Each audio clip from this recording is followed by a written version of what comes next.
Dieu nous parle. Chaque jour, Charles et Carole vous présentent la leçon de l'école du sabbat.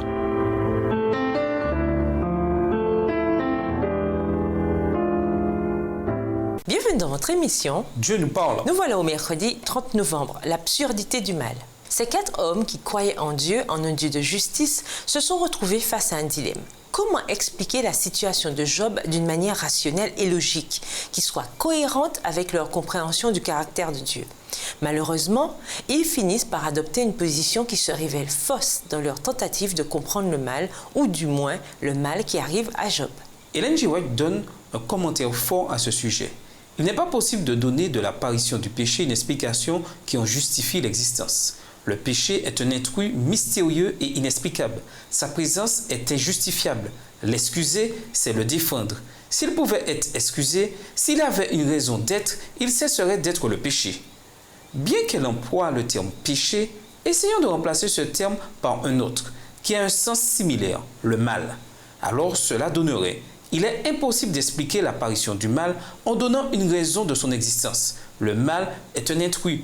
Aucune raison ne peut être donnée pour expliquer sa présence. Il est mystérieux, inexplicable. Le tolérer serait le défendre. Si on pouvait lui trouver une excuse ou définir la raison d'être de son existence, il cesserait d'être le mal.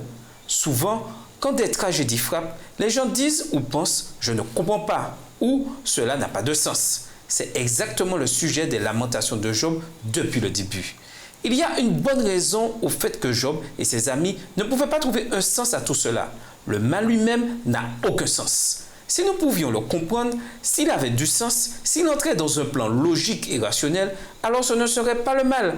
Il ne serait pas si tragique, car il aurait une raison d'être rationnel. Lisons ces versets sur la chute de Satan et l'origine du mal. À quoi rime sa chute? Ézéchiel 28, les versets 12 à 17. Ézéchiel 28, versets 12 à 17. Fils de l'homme, prononce une complainte sur le roi de Tyr.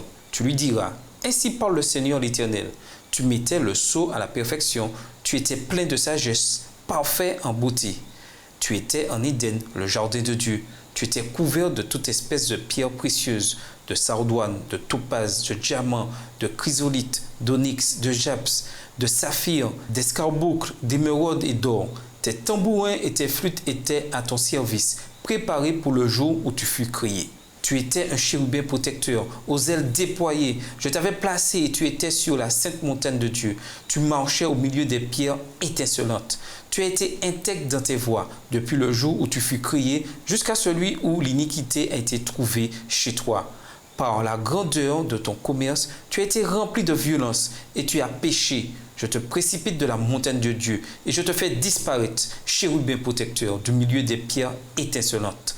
Ton cœur s'est élevé à cause de ta beauté. Tu as corrompu ta sagesse par ton éclat. Je te jette par terre, je te livre en spectacle au roi.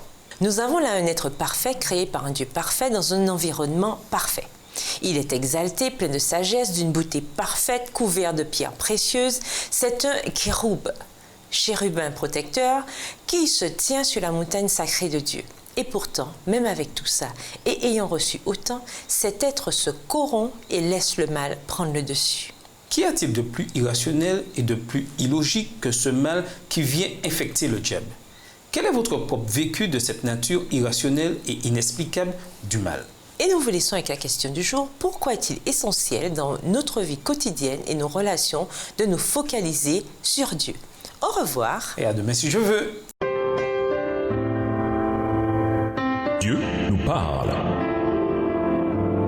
Chaque jour, Charles et Carole vous présentent la leçon de l'école du sabbat.